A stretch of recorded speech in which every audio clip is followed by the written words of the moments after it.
Hey, good afternoon, everyone out there in YouTube land, all my YouTube friends. This is Jim, also known as Sandman Mystery Comics. Just wanted to do a quick haul video. I wasn't able to do it yesterday. Work was crazy.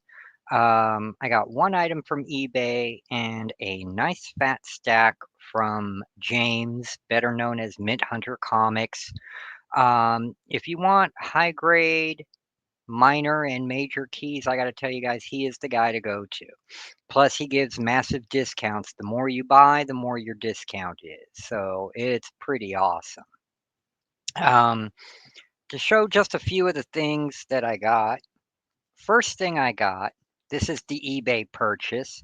The guy says it's a good, a 2.0. I think it's more like a 1.5 to a 1.8. So I made an offer on it that was really lowballed and he took it. But it is Conan number 15, Barry Windsor Smith, of course, in his early days. And the reason I got this is my dude right here, Elric. This is the second appearance of Elric in a comic book ever. I do have the first issue on the way, his first appearance, which was Conan number 14, but it's coming from Massachusetts, so it's going to be here probably this weekend, weather permitting, God permitting. But I thought that was really cool, and you can see, yeah, it's got the comic stamp. Somebody stamped, some bookstore or LCS stamped it there, and right there. Okay, let's take the tape off, put it on the side. Don't want to damage the book more than it is. But doing a close inspection of this, yeah, you can see this book has been around the block and more. Okay. Um, I don't think I paid more than $8 for this sucker. Um, and then the back cover, I mean, you can see the back cover needs some help. Definitely could use a clean and repressing because of the spine roll and stuff like that, but I don't even know if I'll clean it because I'm worried since it is in such rough shape that, it'll get more damaged. Um, but yeah, good old Roy Thomas and Barry Windsor Smith, man. 1972. And you open it up and you get that great old comic smell that I love, like opening up a pulp. And there's Elric right there in the splash page. Gotta love it. Riding side by side with Conan. Just, I was really happy to get this. I also made a deal on his first appearance, which was issue 14. I mean, I made a really good deal. I lowballed, you know. It fine, and this one came quicker because it was a guy up in Berkeley, California, and since I'm in Southern California, only took a little bit of time. He didn't send it priority where it would have been like next day, since it's same state. He sent it cheaply, and it took about 5 to 7 days to get here. But I'm happy to have that and to have 14 because Elric is awesome. I'm going to be doing a video on Elric coming up anyway.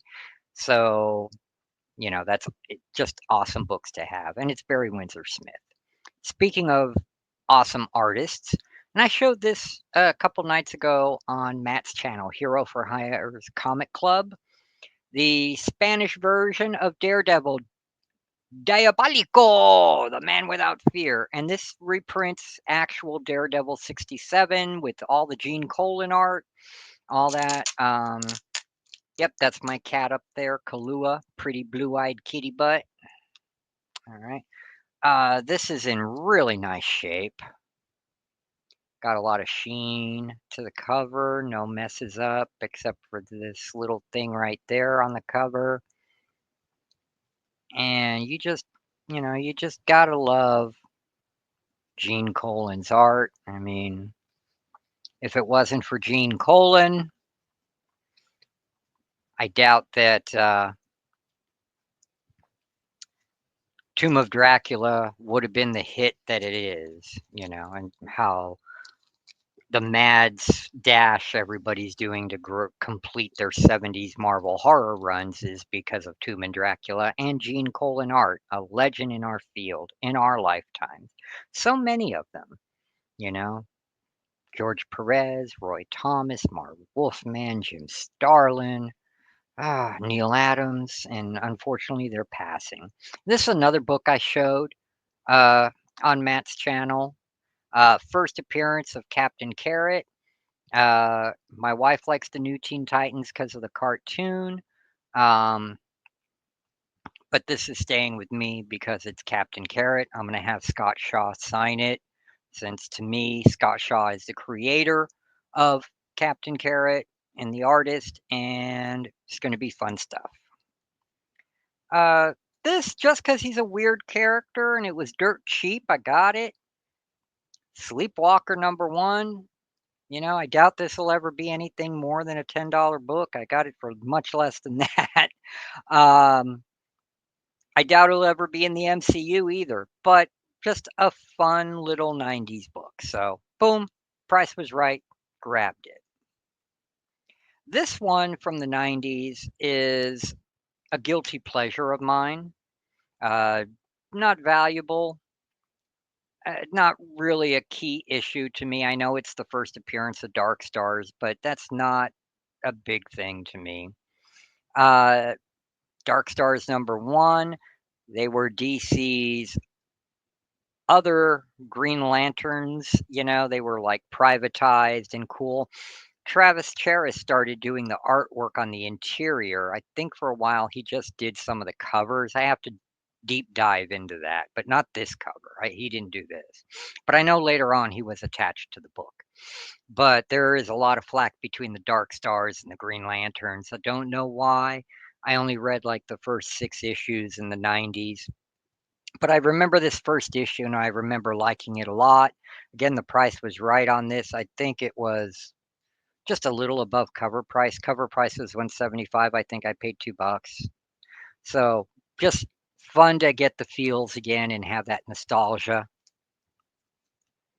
And then can't go wrong with Alex Ross's Kingdom Come. This is the last issue, #4. I have the graphic novel, so I have them all. But as far as the singles in the prestige format, I have 1, 2, and now I have 4. So I got to try to hunt down 3, so I got those. Then I'm not sure why I got this one. I really don't know. Probably because it was cheap and I needed a couple more books to get my big discount. But it's Green Arrow #2, the Kevin Smith version. I really prefer the Mike Grell Green Arrow. This is issue 2. This may have been purely a cover buy. I thought the artwork and just that position was really cool for Oliver. And then this one I bought because I liked a lot of the other heroes in it. I remember them on Super Friends. And this is DC Comics Presents 46, Superman and the Global Guardians.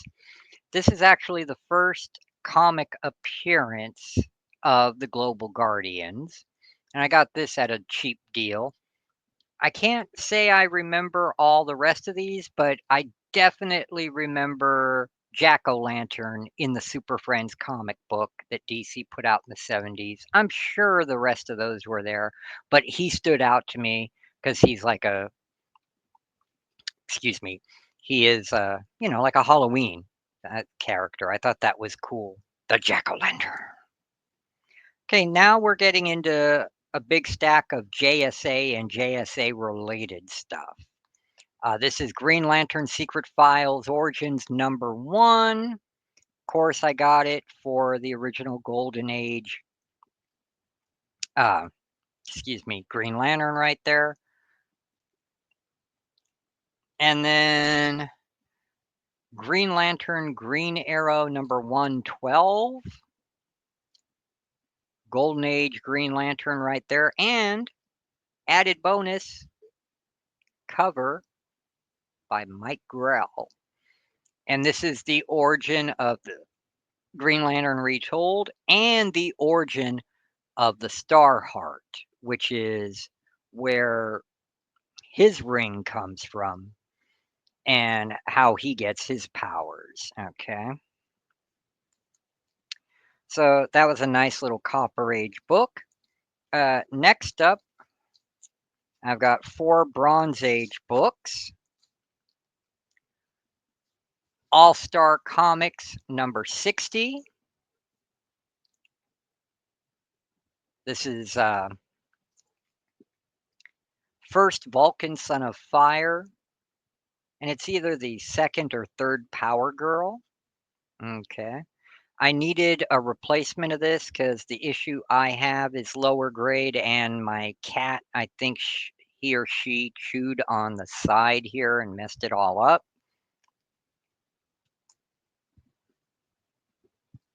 And then we got 61.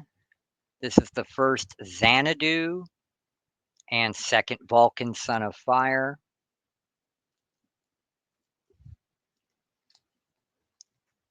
This is 1977, All-Star Comics 69. This is the first cameo of the Huntress. I do have her first full appearance. It's, of course, in the storage, but this is nice to have. This was one of the issues I was missing. And then I also got All-Star Comics 74, which was the last issue of All-Star Comics in the 70s, and it's a scarce issue. Okay, it actually has some value to it.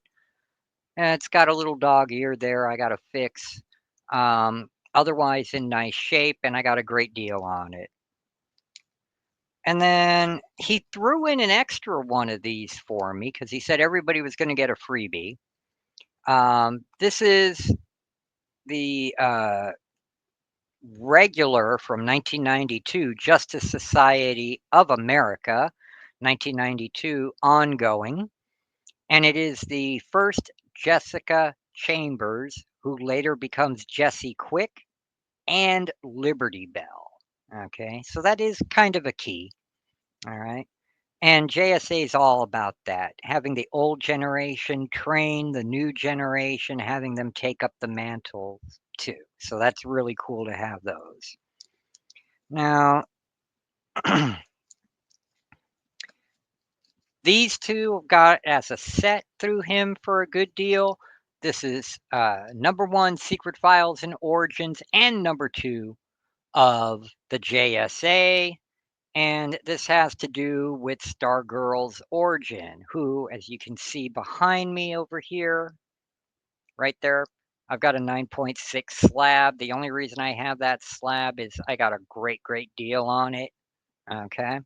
But that was the only copy I had of the book, never been able to read it. Okay. Now I have a reading copy, and this is actually pretty high grade. Star Spangled Kid becomes Stargirl. That's right. JSA All Stars number 4. Really happy to have a copy I can actually hold in my hands. And then I got JSA number 5. This is where the Golden Age Sandman's sidekick, Sandy, gets some kind of weird geomancing powers, and he becomes he's a geomancer, and he just uses the name Sand. But he's got to learn how to use his powers because he becomes this big hulking brute here. And then this is JSA 23, beautiful cover. The return of Hawkman to the JSA, and its first appearance of Onimar Sin. All right, again, cheap book, not valuable. Most of these books are cover price, which was, you know, $2.99, $3, so. This one is beautiful. This is Jeff Johns, Justice Society of America, number 2, with a beautiful sketch cover variant of Hawkman. It's just so awesome. Just so beautiful. I love seeing the actual artwork without the inking and the coloring and the embellishing. You can really see the detail that the artist puts into it, you know?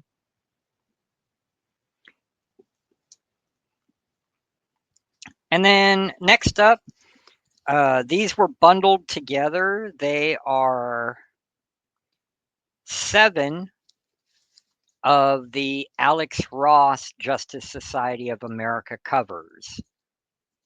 And I got them dirt cheap, so I couldn't complain. Number 3 with Cyclone, just gorgeous. Number 8 with Liberty Bell. 73 with Shazam or Captain Marvel. 74 Hawkman, Hawkgirl. 76 with Mr. Terrific. 79 with Our Man. And then the last one I got from James was JSA 80 with the new Johnny Thunder and his Lightning Genie. And that's it. I know from my previous buys from him, I have one more box coming. It should be here tomorrow. Um, and I'll do a video on that. And then Friday's payday. I get to pay Matt what I owe him so he can ship. I'll pay Robert, Cheap Comic Collector, what I owe him, get him to ship. And that's going to be it for a while anyway, until the other stuff I bought from back before comes in, you know. And I need to sit down, organize all my stuff, and got stop going on a willy-nilly buying spree and buying up everything, not sure what I have and what I don't. Once I organize what I'm keeping, all the doubles and triplicates will be up for sale cheap. So if you guys are interested in any of the stuff I've shown, I'm sure I'll have copies of it for sale in the coming weeks. Um, I want to thank you for staying here watching this. Be kind to yourselves and others. When you read your comics, wash your hands. That way, none of our nasty human oils get on the books to mess them up. Enjoy your books, love your books. They're not just an investment, they are our modern mythology, so they're meant to be read and enjoyed. You know, buy what you like what you buy.